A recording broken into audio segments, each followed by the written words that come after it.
Colleen Larson, and Colleen is from Business Engage. She is the Chief Executive. Thank you so much for joining us.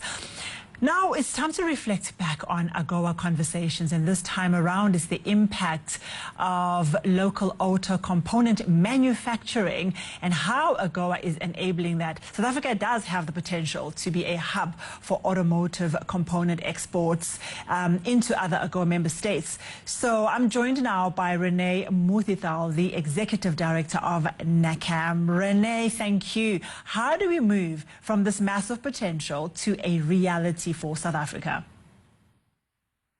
Zanella, afternoon. Thanks for having me. I believe that the move is already happening, and that to some extent, when you're talking about opportunity, you're obviously in the context of how does the wider African continent take advantage of what we have for AGOA. Let's just work on the assumption, and we're all kind of cautiously optimistic that AGOA will continue, including South Africa's participation. My own sense is that there's been significant progress in integrating African partner countries into what has been the kind of dominating South African autos manufacturing narrative over a long time. I mean, South Africa's got a close on 100-year history of manufacturing vehicles, and of course components make up the vehicle, so the associated kind of timeline. In terms of the opportunity and taking advantage of that, right now we're talking, let's just look at SACU as an example. I can think of in-vehicle exports to the US, in independent components going into that US market. There's already component manufacturing that is drawing on raw material subcomponent coming out of partner countries. Let's use auto glass as an example. Auto glass is made up of inputs coming out of Mozambique, coming out of Botswana, other parts of South Africa, then consolidated at a main plant. I mean, I think we all know the main auto glass manufacturer, Shatterproof, in South Africa, which then finds its way onto currently the Mercedes C-Class, which is exported into the US. That's just one example. There's electronic subcomponents, wire harnesses, plants in Botswana, seating systems in Lesotho. So, quick summary, I think it's already happening. It's probably incumbent on us to elevate that story and to find ways of even broadening other African partner opportunities as we go to a next phase of the world. Let's go a little bit into just how big this opportunity is and what do you believe it'll grow into. So if we look at exports to the US, is it about 24.1 billion just in 2022? Do we see that growing exponentially over the next couple of years? I think there will be a kind of outcome of several factors. I think the first thing we should probably recognize is that the South African auto sector is already about 34% of the total South African manufacturing basket, contributing probably just under 5% of total GDP to the country last year. So it's already a significant scale contributor to manufacturing.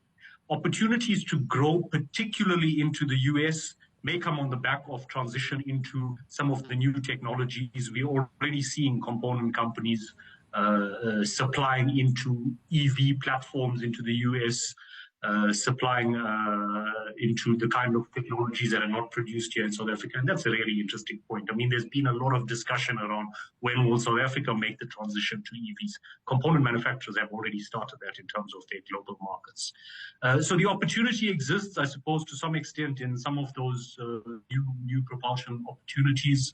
I also think we should not discount the importance of keeping the US as what has been one of our traditional big export destinations. Even if you don't have significant projections for growth in that US market, size and the scale of the US market alone, 24 billion, up from, I think when AGOA started, it was probably less than 2 billion or something like that 20 years ago. That on its own reflects how successful AGOA has been and the importance of keeping what is still today the largest consumer market in the world.